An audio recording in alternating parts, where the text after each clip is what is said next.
Bonjour et bienvenue dans cette deuxième vidéo sur le projet expérimental et numérique. Deuxième partie, le sujet et la problématique. Comment choisir son sujet?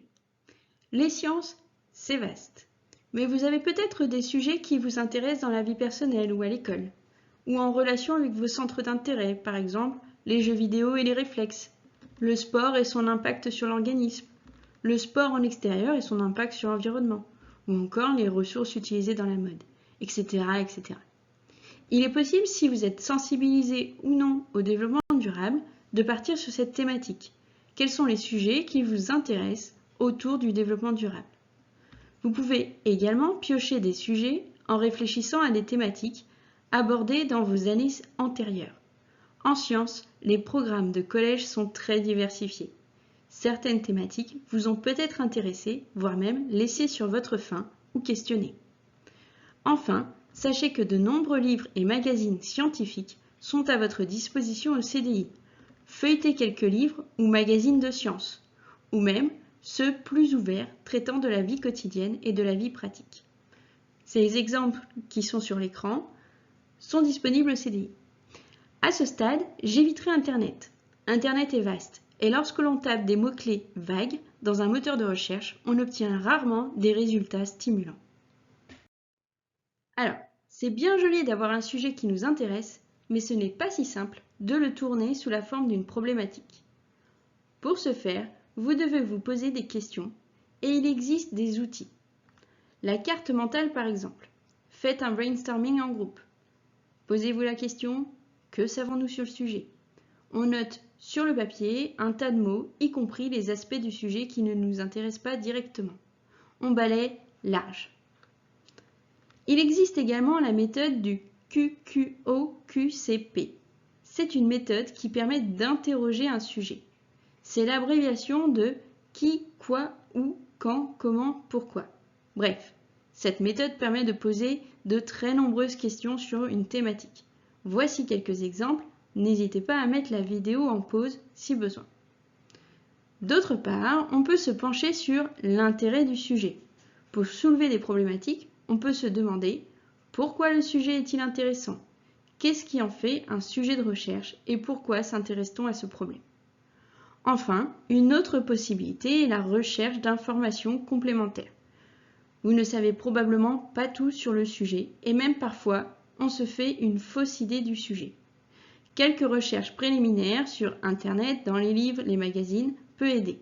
Ou encore, pourquoi ne pas feuilleter les manuels scolaires de premier enseignement scientifique? Attention à ne pas tomber dans quelques pièges fréquents lorsque l'on mène une recherche sur son sujet. Tout d'abord, il faut respecter le sens de la démarche. Il arrive souvent qu'on pense tout de suite à une expérience. Je voudrais mesurer ça, ou je voudrais faire ça comme ça. Si vous raisonnez dans ce sens, vous aurez sans doute du mal à trouver une problématique. De plus, vous risquez de tomber sur des expériences pour lesquelles vous connaissez déjà le résultat. Cette manière de faire risque de vous mener à de simples observations et non à une démonstration qui, elle, peut s'argumenter. Deuxième piège, procrastiner sur le carnet de bord. Par exemple, il est utile de noter vos idées de mots-clés avant de vous lancer sur Internet. Par exemple, sous la forme d'une liste simple, comme celle qui est à l'écran. Juste quelques points plus ou moins ordonnés. Vous pourrez toujours rayer ou ajouter des éléments.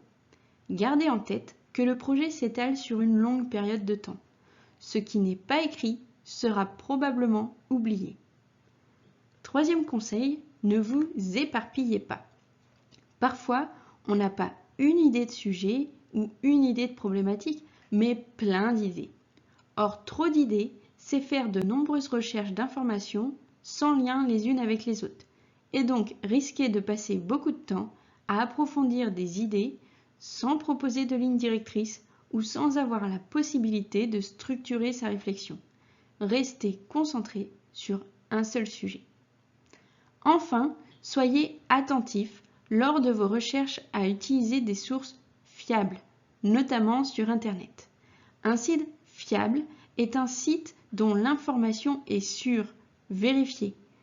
Il existe des fiches méthodes disponibles, notamment dans les manuels scolaires ou sur le site EasyDoc.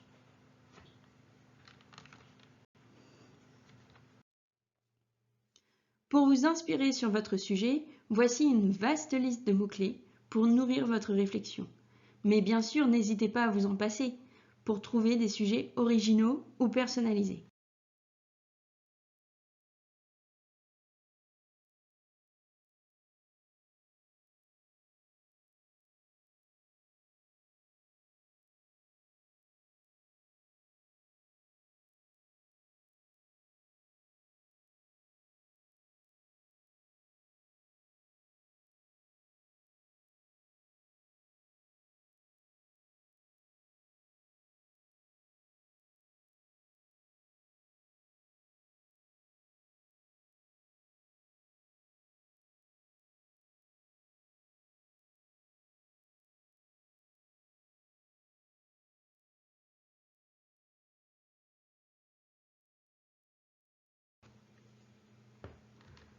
Certains livres ou magazines, ou encore sites internet, peuvent être clés dans votre recherche.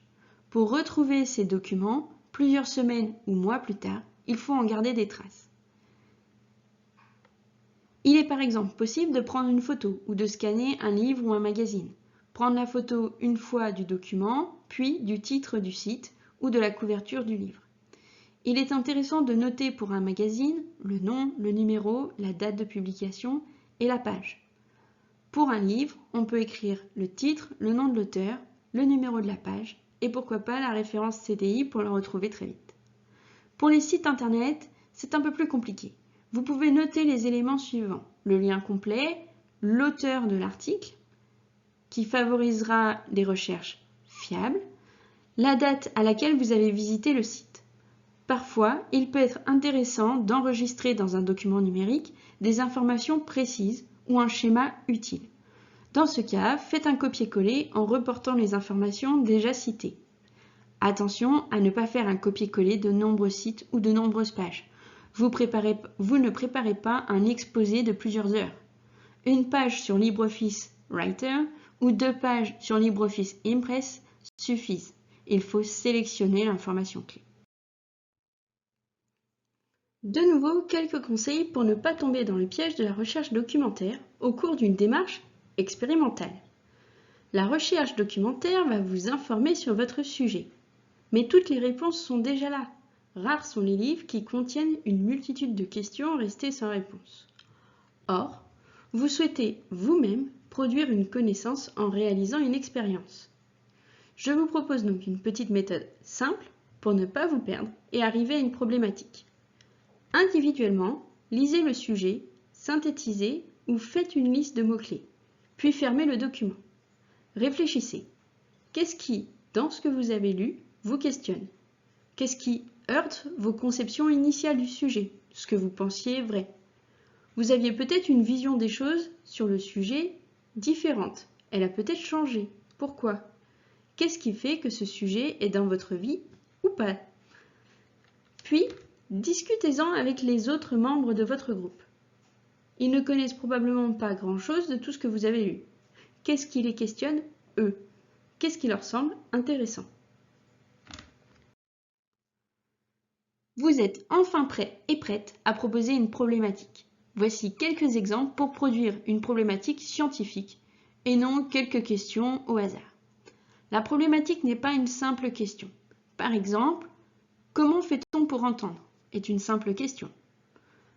En revanche, si on pose la question différemment, pourquoi le chien entend-il mieux que l'homme? Ici, vous avez une problématique qui nécessitera peut-être une expérience. D'autre part, la problématique n'a pas de réponse simple. À la question « Peut-on entendre les ultrasons ?», la réponse est généralement facile à trouver, c'est non. En revanche, si on se pose la question de « Pourquoi l'audition baisse-t-elle avec l'âge ?», il faudra faire une recherche plus approfondie et peut-être que des expériences sont possibles. La problématique doit également éclairer un domaine rattaché à l'enseignement scientifique. Par exemple, la question « Pourquoi certaines personnes n'aiment-elles pas la musique country ?», n'est pas une question scientifique. La problématique peut proposer d'ajouter des spécificités à un phénomène déjà connu. Par exemple, je sais qu'écouter la musique trop fort peut réduire les capacités auditives. Ma problématique peut donc être la suivante. Les bouchons d'oreille ont-ils un effet suffisant contre une exposition prolongée au bruit? Vous avez votre problématique? Reste à trouver une ou des hypothèses. On rappelle que l'hypothèse est une réponse possible à la problématique. C'est donc une affirmation. Elle peut venir spontanément, mais si ce n'est pas le cas, pas de panique. Une hypothèse vient rarement de nulle part. Elle est généralement étayée par des arguments, c'est-à-dire des faits, des observations, voire même des résultats d'autres expériences sur d'autres sujets proches. Il est possible que votre recherche documentaire vous donne des clés pour proposer des hypothèses. Ok, mais comment je fais pour savoir si mon hypothèse est bonne? Eh bien, c'est simple, il n'y a pas de bonne ou de mauvaise hypothèse. Le principe d'une hypothèse est de la tester avec une expérience. Si on sait qu'elle est déjà bonne, pas besoin de faire l'expérience. En revanche, ce qui est intéressant, c'est de savoir si l'hypothèse peut être testée expérimentalement.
Voici 4 questions pour savoir si votre hypothèse peut être testée dans une expérience.